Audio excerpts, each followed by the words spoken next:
It's time to talk about WWE's Crown Jewel yesterday in Saudi Arabia, because I have a few things to say about it. Let's go.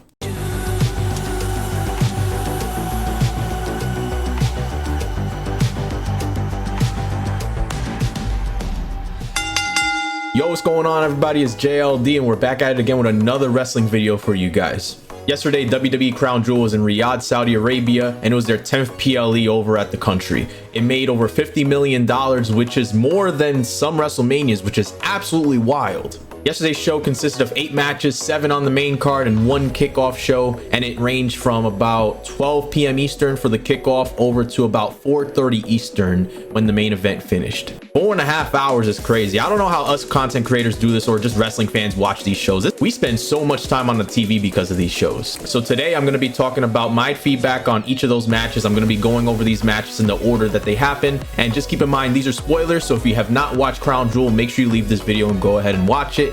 So go ahead and sit back, relax, and enjoy the video.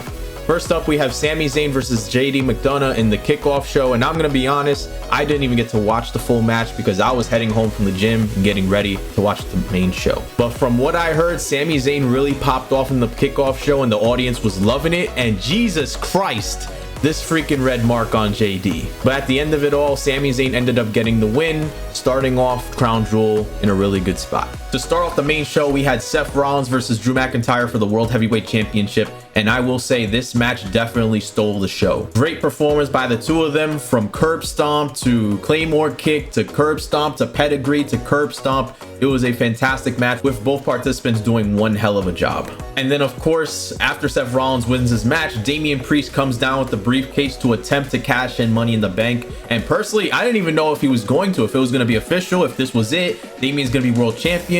But then all of a sudden, Sami Zayn comes in and ambushes, just like he promised he would this past Monday on Raw. And the best thing in the world happened. Sami Zayn went and stole the briefcase and just ran through the entire crowd. It was hilarious. Like, I couldn't even think of a better person to do that than Sami Zayn. So big props to Sami Zayn. He saved Seth Rollins from losing his world title. Next up, we had the Women's 5-Way for the Women's World Championship with Rhea Ripley, Nia Jax, Raquel Rodriguez, Shayna Baszler, and Zoe Stark. Everybody went down the entrance as normal, but Rhea Ripley's entrance was pretty interesting. They had this very weird entrance where a bunch of guys came out while a green mist was all throughout the stage, and it felt like it took like 10 years for them to finally play Rhea Ripley's music. At one point, I was like, yo, hurry up. Can she come out so they could fight already? Because there was like 50,000 guys coming out just to stand there with what looked like a pallbearer's urn. But as always, with a lot of these matches that involve 5+ people, there's a lot going on. You have to manage to look at a bunch of different people fighting in all different types of directions. I will say the Shayna Baszler spot where she had 2 of the women in a leg lock and then she had Nia Jax in a chokehold was pretty cool, I will say. And then that superplex kept the audience going and kept them pretty excited, because I felt like the audience was kind of getting bored of it at one point. And of course, Rhea Ripley getting beat up at several points of the match, but of course she somehow gets to sneak in the win, and she is still your women's world champion. I'm surprised Dominic Mysterio didn't even come in and try to join in and try to interfere, but hey, I'm happy with it. This was the only match that I got wrong in my prediction video. Go check it out right over here. This is Solo Sikoa versus John Cena, and all I have to say is this. This was an alright match, but I feel like this match was made more to just show that Solo Sikoa is legitimate as a singles competitor, and that he should be taken more serious as just the enforcer of the bloodline, and should be seen as somebody who can actually go after people and take titles. And what better way to do that than to defeat the GOAT, the greatest of all time, the 16-time world champion, John Cena. After hitting John Cena with 10+ Samoan spikes, John Cena was just left there in the ring, and it seemed like they were trying to do a goodbye sort of camera angle on John Cena, but he kind of just left. But I personally don't think this is his time yet. I think he's going to come back in the future for some more wrestling matches. I could even see him going after Solo again one more time at the Royal Rumble. I'm so happy Logan Paul won his match against Rey Mysterio and is the new United States champion. He is a great wrestler. He's amazing at what he does. I don't care what you think about him. He does what he has to do in the ring. And it should be pretty interesting to see how he defends his US title, because he's basically a part-time guy. So I really hope They put him into more matches. He defends his title during the PLEs, as well as even shows up more on SmackDown. Maybe even does a match on SmackDown, because I don't think he's faced anybody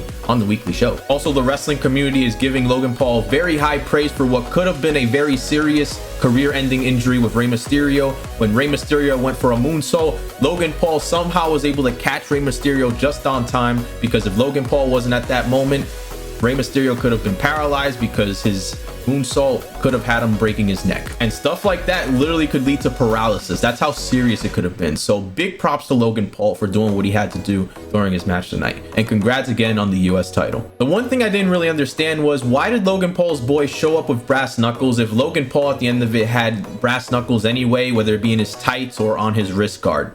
What was the point of all that if he had it anyway? Next up, we got Bianca Belair versus Io Sky for the WWE Women's Championship. And obviously, if you guys saw this show, the main part of this match was Kairi Sane is back in WWE. The match itself was all right. You already know Bianca Belair was itching to get her Women's Championship back.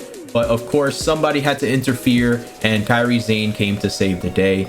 And it's interesting because Bayley was the last person to beat up Kairi Sane before Kairi Sane left WWE. So to see her back and supporting Io Sky, this is going to cause some conflicts. This situation could go one of two ways. Either one, it's going to have Kairi Sane telling Io Sky to leave Damage Control and stay with her because of the fact that they're taking advantage of Io. Or two, Kairi Sane could be going after Io Sky's title, but we just don't know it yet. Whichever one happens, we'll just have to find out on SmackDown on Friday. I'm not gonna lie, Cody Rhodes versus Damian Priest was my bathroom break, but at the end of it, it was pretty cool to see at the end Jey Uso come out, the Judgment Day come out, do their usual scramble. But the match itself was pretty normal, nothing too crazy to get excited about. Damian Priest came out without his Money in the Bank, and of course, to end the match, Cody Rhodes did his 3 Crossroads. One thing that was interesting though is that Michael Cole at the end was like, what is next for Cody Rhodes as he attempts to finish the story? Could this be a signal that we're coming close to the road to WrestleMania, where Cody Rhodes and Roman Reigns go after each other one more time? And of course, we have our main event, Roman Reigns versus LA Knight for the WWE Undisputed Championship. Obviously, we knew Roman Reigns was going to win this matchup, with LA Knight being so freaking close to winning the title. But of course, in your usual fashion, Jimmy Uso and Solo Sikoa come in and interrupt. But can we acknowledge that 3 count and the timing of everything that happened with Roman's leg on the rope? Because one thing about referees is that if the wrestlers are not on time with their saves to get their character to kick out of a 2 count, the referee has to continue counting anyway. And after LA Knight hit Roman with the BFT, the referee actually counted to 3. I even heard the audience say 3. But it just happened at such a crazy time that Jimmy Uso put Roman's leg up at the moment that the referee saw the leg and did the 3 count. And since the referee didn't call for the bell, the match continued, even though there was a 3 count. And if Jimmy had taken another second to do it, technically LA Knight would have won the match. But honestly, I didn't come to Crown Jewel expecting some crazy pop that was gonna cause LA Knight to win the match, but it's still a good match to watch. I still acknowledge my tribal chief anyway. So my final thoughts on Crown Jewel was that it was a good show, but I've definitely seen better. There's always people that say that Saudi Arabian shows are just a glorified house show. You gotta admit, Night of Champions earlier this year was actually pretty good, with Jimmy Uso kicking Roman to betray the bloodline. So is it really a glorified house show, or are you just calling it that because it's in Saudi Arabia? What did you think of Crown Jewel? Did it exceed your expectations? Do you think it sucked? Do you think it was mid?